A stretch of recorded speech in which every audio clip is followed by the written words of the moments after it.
So your client's walking by and boom, they just noticed you.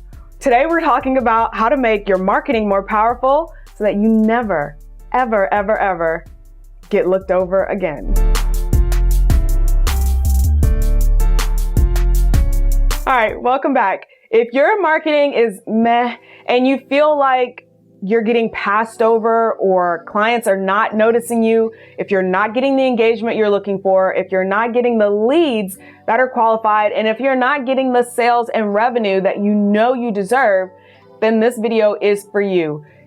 And if you're new to this channel, make sure you subscribe. I share tips to help you with your personal branding and marketing your business so that you can earn more income and create your very own version of a lavish life. So what does it mean to make your marketing more powerful? Well, marketing is all about telling a story. Marketing is all about getting attention. Marketing is all about making the sale easier. A lot of times people confuse marketing and sales or, confuse the two, but sales is one thing. Sales is the conversion.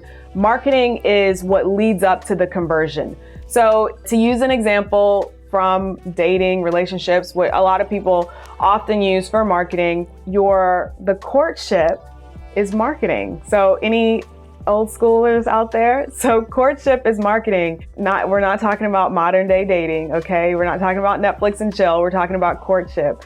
So the conversations, the flirtation, all of those things that essentially lead up to making that decision that, yes, this is the person that I want to be with. This is the person I want to marry or date or be exclusive with or what have you. And so that's what marketing is. And if your marketing is not getting attention, you could feel like you're like the guy who's like the nice guy who always finishes last, or the nice girl who always finishes last. You might feel that way.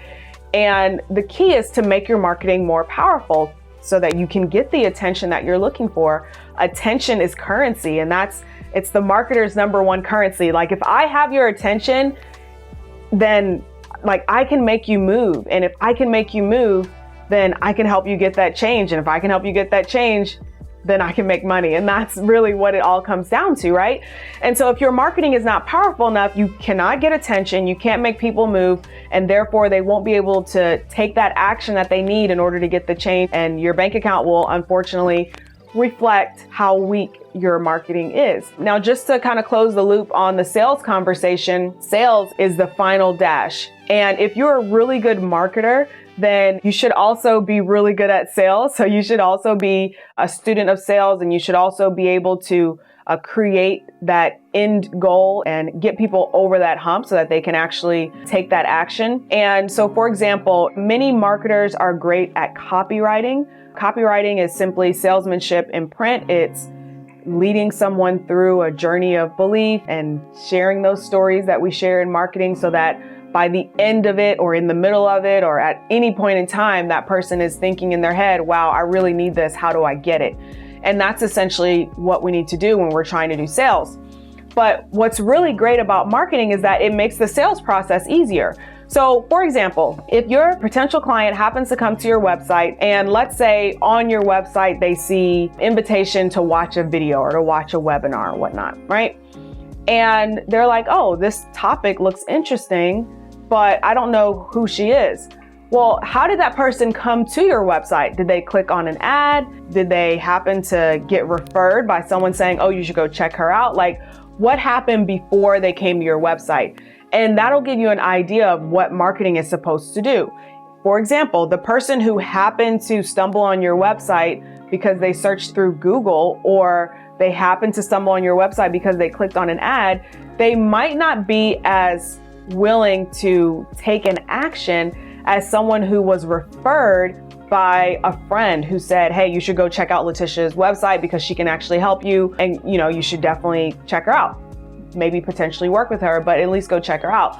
So that person who's coming to your website who was referred is in a better position because of marketing. They're in a better position to make a decision to take action with you because of marketing, okay? So the idea is that, well, we can sort of influence this process, this conversation, this journey. We can influence this marketing journey by making our marketing more powerful. Meaning at every step of the decision process, we need to have some sort of assistance, some sort of conversation, and we need to be helping that person along the way so that they are essentially getting the thought in their head that, oh, I need more information. Oh, wow, this is really helpful. Oh, I need to work with her. Okay.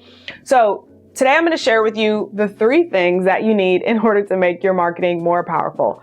All right. First thing that you need to do is focus on the problem. So many people think that they are doing a great job just by, posting on Instagram and sharing like tip 1, tip 2, tip 3. There's also someone I'm following and I'm seeing that she's just doing a daily tip. She's like, hey, tip 1, this, tip 2, this, tip 3. And it's like, yeah, people love tips, but what they're going to do is they're going to read it, scroll by it, and they're going to be like, okay, that's awesome. Great. Thank you. But instead, if you want your marketing to be powerful, where you're not just getting likes, where you're not just maybe getting, wow, this was great comments, then you've got to really speak to the problem. Okay. You got to speak to the problem. You got to focus on the problem, figure out what is the problem that your ideal client is having. Like, what are they struggling with? What is the thing that you can help them with? And how can you talk about that problem better than anybody else? So if you are actually an expert in what you do, in what you offer, then you should be able to speak about the problem that your ideal client has. You should be able to explain why they have this problem. You should know how long they've had this problem and why it's starting to bother them right now. Like, essentially, similar to a doctor, you should be able to diagnose the problem. But before they get on the phone with you or chat with you so you can diagnose specifically for them, you should be able to make a general assumption. So a doctor, for example, who knows that you're suffering from, a chronic sound in your ear, right? So if they know you're suffering from that, then they know in general when it presents itself. They know in general the type of person who's likely to have it. They know in general the frustrations that come along with that. And so they're able to talk about it with some specificity so that you feel like they're talking directly to you. Now, when you come in, they're going to be able to tell you why you have the problem and your specific method of actually fixing that problem. But before then, like, that doctor can focus on the problem enough because they're familiar with it. So if you're not familiar with the problem that your ideal client has, like, that's your first step. Your first step is get really clear on the problem. You can do some surveys, do some phone calls. Like, don't be afraid to actually get in the weeds and start chatting with your ideal clients about how long they've been having the problem, what other things have they tried, what is frustrating them about it. So figure out, like, what is this problem really, okay? Then from there, what you can do is start creating content around that problem. So your marketing and the content that you're creating should be discussing and talking about and poking at and explaining why they have this problem. Like, for example, there's a reason that you're not able to invest in the coach that you want to invest in. And you also can't do the things you want to do with your business because you don't know how to make sales. And because you don't know how to make sales, it's affecting every other area of your life. That's an example for a sales coach. So if you know the problem that that person has, you should be able to get really specific with why they have it and how it's presenting itself in their life. Now, I do talk about this more. I've got a full training taking you through my client gaining system, and I share how one client invested $10,000, generated $100,000 using the system, and other clients have gone on to generate 6, 7 figures, have 5-figure launches, and sell out their offers with ease. If you'd like more information on that, definitely click the link in the description, or you can go to you'vegotclients.com in order to check it out. Your next step is to speak to one clear ideal client, meaning we're not talking to everyone. We're not talking to anyone. We're speaking to one specific ideal client avatar. That one specific ideal client avatar has this problem, and there's a reason that they have the problem.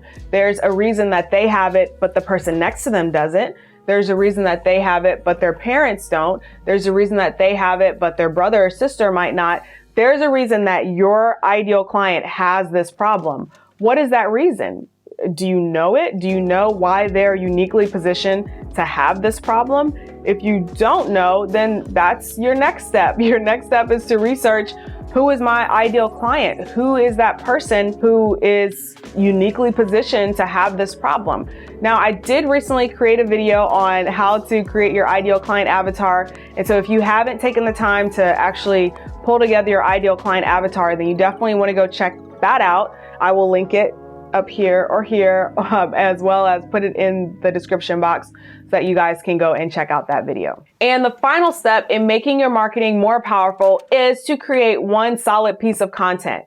Now, the reason that you want to create one solid piece of content is that it allows you to distill your message down to what's most important. So when I worked with clients inside of the You've Got Clients program, what we do is we go through this research process. We figure out what the problem is. We make sure we're speaking to one specific ideal client. But then the next thing that we do is we start looking through the research and we figure out, okay, what is the most impactful fear that they have? What is the strongest doubt that they might have, or reason why they feel like it might not work for them? What is the number one thing that most people have tried? And so we get really specific and distill that message down. And there's nothing stopping you from creating other pieces of content. There's nothing stopping you from creating like YouTube videos on some of the other lesser topics or things that people need help with. But what makes your marketing powerful is that if you create one solid piece of content that can distill down the marketing message into one clear message for one clear client avatar, it makes it that much more powerful. A general marketing message or general content is great. Like this YouTube channel is full of general content. I mean, it's kind of specific to coaches, but it also would work for someone who has a business. I kind of talk about funnels and webinars a lot, but I do talk about like general marketing tips, that I'm really good at and that I help my clients with. But I also have specific trainings for one specific client avatar. It has one specific clear marketing message, and it also has one clear call to action. Like, hey, sign up to work with me, or set up a call, or message me so that we can potentially work together one-on-one. Purchase this course because this self-study course is going to help you along your journey. Sign up for this group coaching program so you can get assistance along the way. So that's how your marketing becomes powerful, because when someone realizes, oh, this message is for me, and she's speaking exactly about my problem, and she understands it, and she can explain it like she really knows what she's talking about, that's when they're more inclined to take the next step.